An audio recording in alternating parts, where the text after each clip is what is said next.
Buenos dias, clase de español. This is Señor Irvin, and you are watching this video because you don't understand the grammatical part of this assignment. 20-11, La Primera Cita.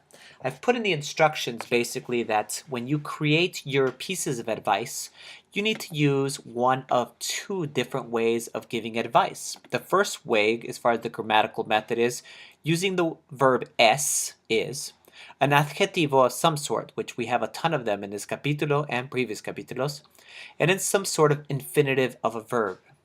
The best way I can explain how to do this is by using some of the examples already on 20-11 that show you this exact flow as far as the gramática.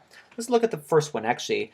The first example of los ocho consejos básicos, if you look at the first one, it says, es importante ponerse guapo, blah, blah, blah. And here's basically the adjective right here, importante. The verb, the infinitive of the verb is the verb ponerse.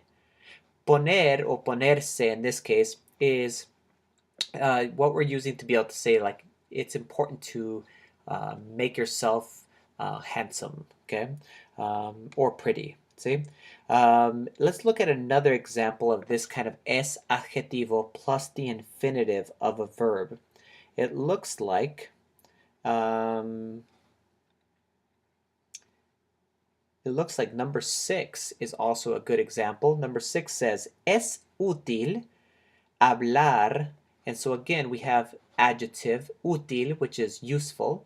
And then hablar is the infinitive of the verb. So just make sure the infinitive means that it has the AR, ER, or IR still attached. And if it's a reflexive verb like ponerse, then it still has the se attached to it also. That's what this means right here. Then there's a different way of going about writing as far as this type of advice. And it's down here. It's using es, again, an adjetivo still. Then this word que without the accent mark. And then using the subjunctive form of a verb.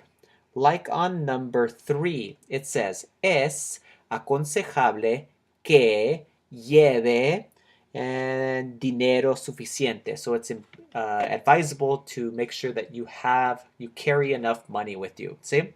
So here's the adjetivo. That's easy. Just choose one. Then que stays the same all the time.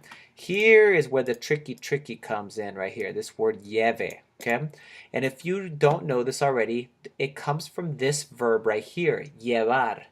And the subjunctive, as was learned in the previous chapter, basically takes the opposite endings of the verb. So AR verbs take these E endings, and ER and IR verb have these A's in the endings. If you're not sure, you don't remember that, go back to the previous capítulo and rewatch the little lesson on subjunctive. Okay?